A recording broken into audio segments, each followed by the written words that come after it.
Eccoci qua, cari telespettatori, ho cambiato location perché ho raggiunto il nostro ospite dello SPCGL, Ugo Giollo, segretario SPCGL regionale Veneto. Ben arrivato qui con noi.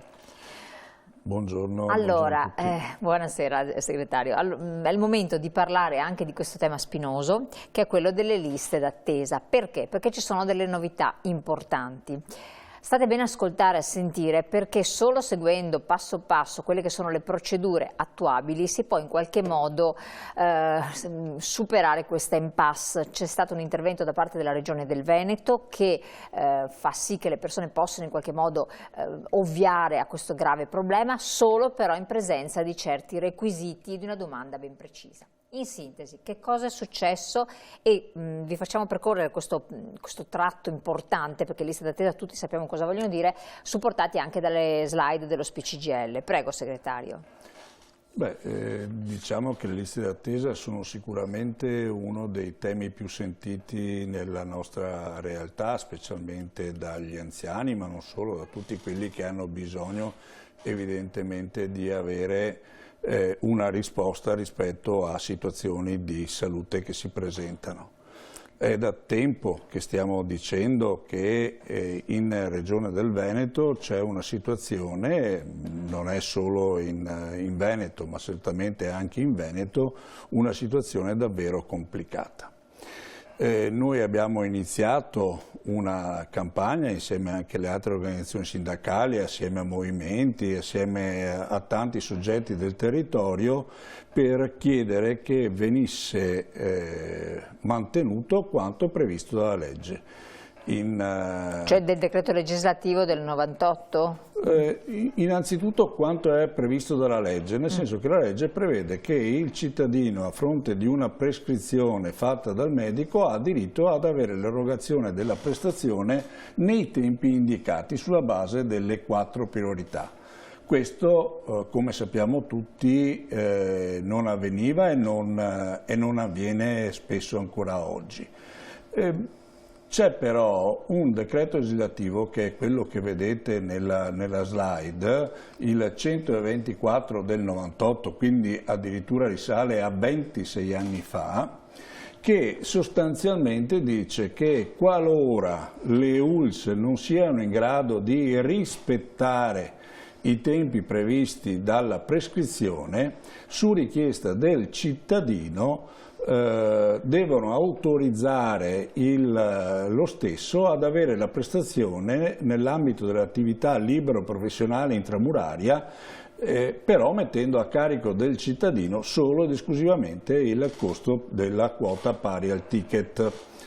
Questa norma di legge sostanzialmente, per dirla con un eufemismo, nel Veneto non è mai stata riconosciuta, non era mai stata riconosciuta e tantomeno pubblicizzata, per cui eravamo di fronte ad una condizione in cui appunto le persone, come si dice da noi, non sapevano dove sbattere la testa, se non, in tantissimi casi, o rinunciare alla prestazione stessa oppure chiamare l'azienda per dire va bene, pago la prestazione, vado dal privato, ditemi quanto mi costa.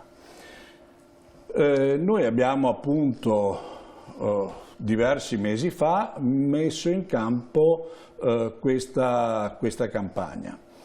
La novità di 15 giorni fa è che finalmente la Regione del Veneto, o meglio l'attuale direttore del settore sanità e sociale della Regione del Veneto ha emanato una circolare ai direttori generali delle ULSS dicendo che su richiesta del cittadino le ULSS sono obbligate ad adempiere a quanto previsto da questa legge di 26 anni fa.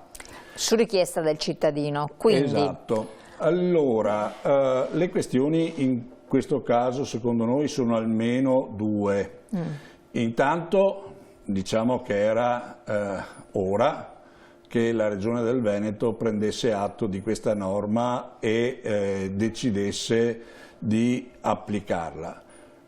Però, e lo abbiamo ritrovato anche in una delibera che è in discussione in questi giorni, viene ribadito in maniera esplicita che la cosa avviene solo su richiesta del cittadino, cioè il cittadino va dal proprio medico di medicina generale, il medico di medicina generale o di uno specialista fa la prescrizione. Ecco qua, vediamo la slide successiva, che ci sono le varie classi di prescrizione che vengono fatte dal medico o dallo specialista. Ecco qua. Può essere classe U, classe B, classe D, classe P.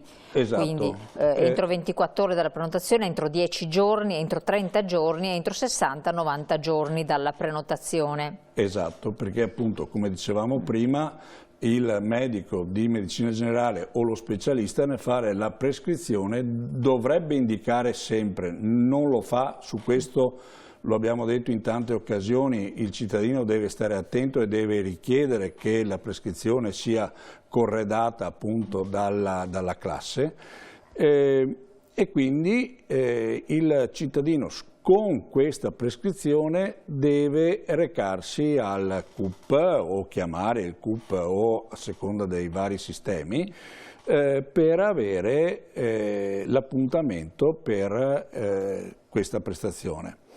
Se il CUP, qua dice, ha fissato il tuo appuntamento oltre il termine previsto, giusto? Esatto. Cosa che potrebbe essere, si può chiedere di fruire, questa è la cosa importante, chiedere di fruire delle prestazioni nell'ambito libero professionale intramuraria. Esatto. Quindi, nel senso che il CUP di suo dovrebbe darti la prestazione nell'ambito dei tempi indicati dalla prescrizione.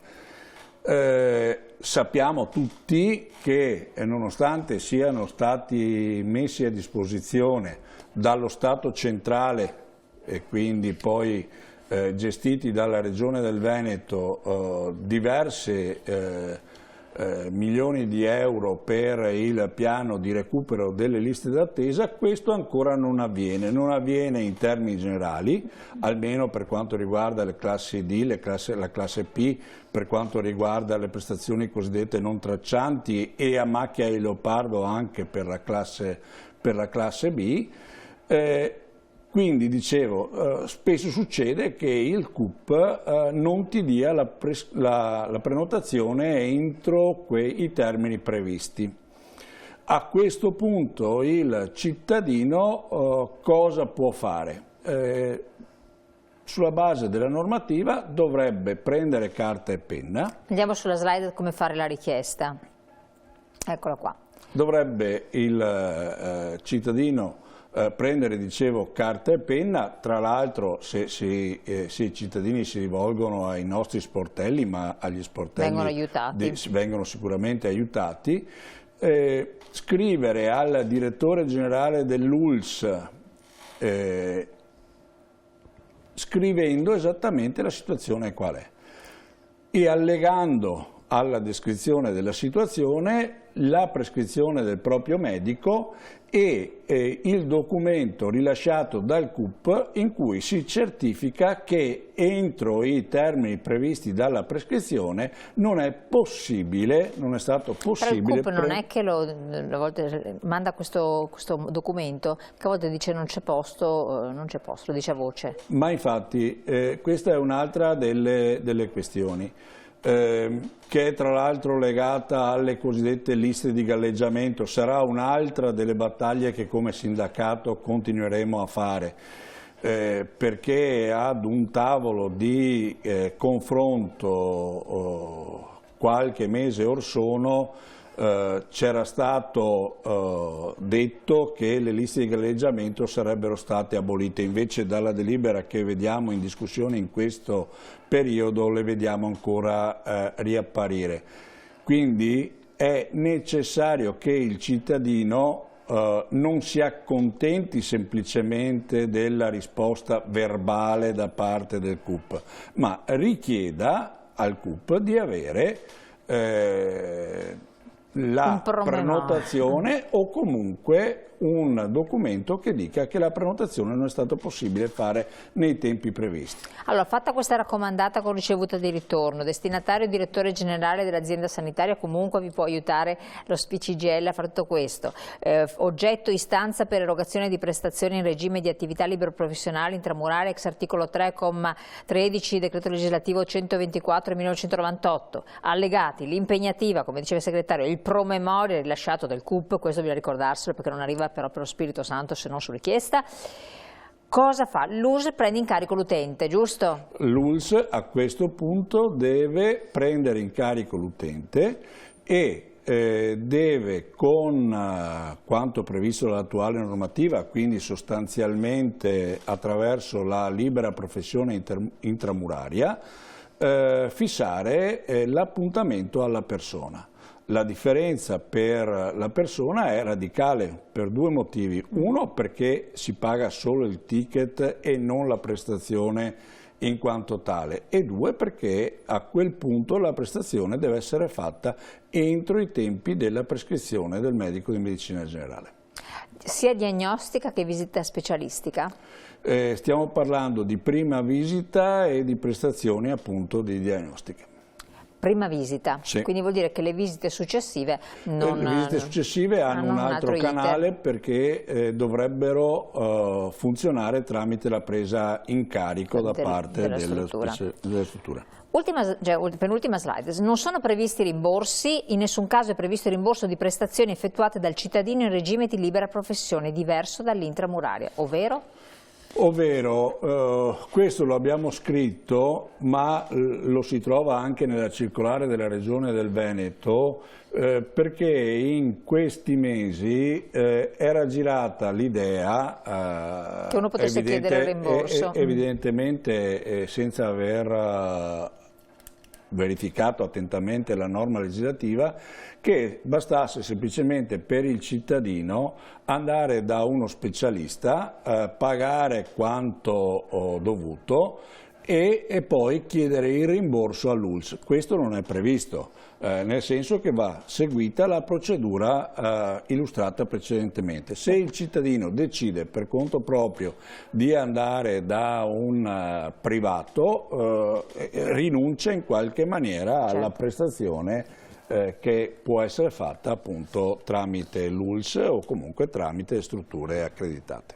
Perfetto, vediamo stavolta veramente l'ultima slide, dopo ci sono i soliti indirizzi, perché le iniziative del sindacato nel 2023-24 per questo discorso di salute sono diverse campagne, fatte anche a livello unitario, vero? Sì, noi abbiamo, velocissimo, noi appunto abbiamo fatto queste campagne sulla salute, riteniamo che la salute sia uno dei temi centrali per le persone, riteniamo che sia per le scelte del governo centrale sia per le scelte della Regione del Veneto non si stia investendo in maniera sufficiente su questo tema e quindi abbiamo deciso di svolgere una serie di iniziative che hanno a che fare con le liste d'attesa, con la mancanza di medici di medicina generale, altro tema estremamente importante, con la mancanza dei servizi nel territorio e non ultimo anche con il grande tema dei centri di servizio per le persone non autosufficienti